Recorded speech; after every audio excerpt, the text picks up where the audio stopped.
अस्सलाम वालेकुम दोस्तों, मैं हूं हकीम शाहिद। वेलकम करता हूं आपको अपने चैनल पर। उम्मीद करता हूं आप लोग खैरियत से होंगे। एक बार फिर एक नई वीडियो के साथ और एक नए नुस्खे के साथ आपकी खिदमत में हाजिर हूं। दोस्तों, आज जो हम बात करने वाले हैं जिस नुस्खा के बारे में, वो उन लोगों के लिए है जिनके कान बहते हैं, या कान से पीप आती है, या कचलऊ सा जो है वो पानी पीले से रंग का वो आता रहता है। आज का नुस्खा हमारा उन लोगों के लिए। बहुत तकलीफ़देह मर्ज़ है ये, और बहुत दर्द भी होती है इसमें, और बड़ा घिन भी आती है कि कान से पीप का निकलते रहना। फिर वो कॉटन रखनी पड़ती है कान में, जब निकालते हैं तो वो मतलब बड़ा अजीब सा मर्ज़ है ये। तो इसके लिए जो हमारा नुस्खा है बहुत सिंपल है और आसान है, जो आप ख़ुद मतलब घर में बना के उसको लगा सकते हैं। ये बताता चलूँ कि हमारा आज का जो नुस्खा है ये बैरूनी है, खाने के लिए नहीं है, ये लगाने के लिए है। हमेशा की तरह थोड़े से असबाब आप लोगों को बता देता हूँ ताकि आप एहतियात करें, ये किन वजह से हो जाता है।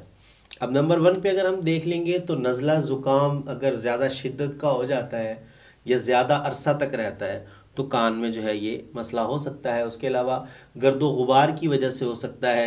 एक आदमी का काम ऐसा है जहाँ पे गर्दो गुबार बहुत ज़्यादा होती है, और अगर वो कान की सफाई नहीं करता तो भी ये मसला हो सकता है।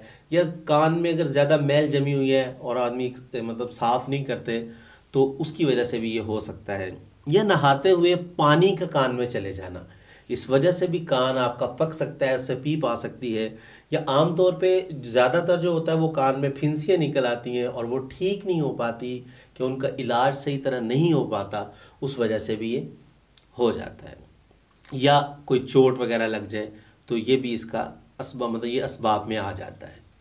और एक और बात यहाँ आपको बताता चलूँ कि कान जो है बहुत नाजुक हमारा उज़्व है जिस्म का, और क्योंकि हम ये इससे सुनते हैं। अगर हमारे कान काम करना बंद कर दें तो दुनिया जो है बस खामोश दुनिया में नज़र आएगी। तो एहतियात करना आपने क्या कि जो अक्सर आपने देखा होगा बाज़ार में लोग फिर रहे होते हैं, वो छोटा सा बॉक्स सा उठाया होता है उन्होंने, और उनके पास मुख्तलिफ औजार होते हैं, वो जो कान की सफाई करते हैं। तो उनसे आप कभी कान ना साफ़ करवाइएगा, क्योंकि उनके औजार हर कान में वो उसको लगाते हैं और कोई उनके पास उसको धोने का निज़ाम मौजूद नहीं होता। एक कान से निकाला दूसरे में डाला, और पता नहीं अजीबो गरीब किस्म के जरासीम होते हैं, और मुख्तलिफ लोगों के कान में कोई ज़ख़म हो या कोई ऐसा कोई मसला हो सकता है तो वो आपके कान में मुंतकिल हो सकता है। तो आज का हमारा नुस्खा बहुत सिंपल सा है, सिर्फ 2 चीज़ें हमें चाहिए होंगी जो आसानी से मुहैया हो जाती हैं। तो आपने क्या करना है, आपको लिए चलेंगे नुस्खा की तरफ, लेकिन उससे पहले हमेशा की तरह आप लोगों से एक रिक्वेस्ट है कि चैनल को यार ज़रूर सब्सक्राइब कर लीजिएगा और नोटिफिकेशन की बेल को ज़रूर दबाइएगा, ताकि आपको मेरी हर नई आने वाली वीडियो मिलती रहे। तो चलिए आपको दिखाते हैं आपने क्या करना है। तो दोस्तों, आ चुके हैं हम अपने नुस्खा की तरफ।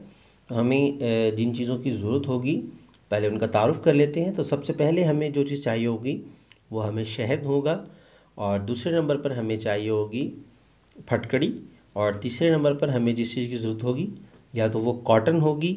अगर आपके पास मलमल का कपड़ा हो तो और भी अच्छी बात है, क्योंकि इससे ज़्यादा बेहतर है कि आपके पास मलमल का कपड़ा हो।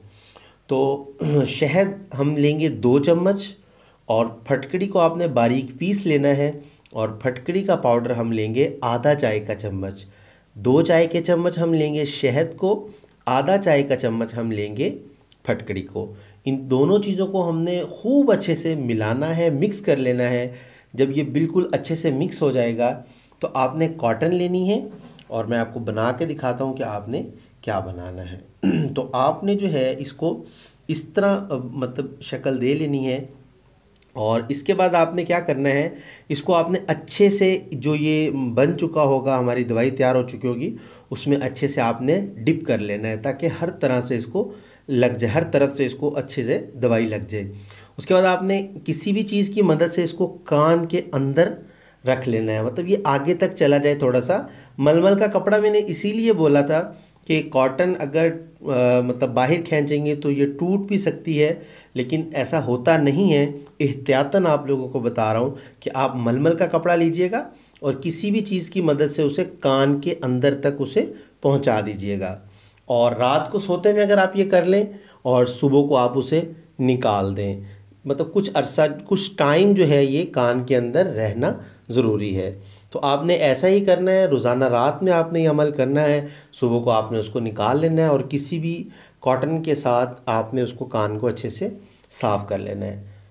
तो इंशाल्लाह कुछ ही दिनों में आपको बड़े बेहतर जो है वो नताइज मिलना शुरू हो जाएंगे।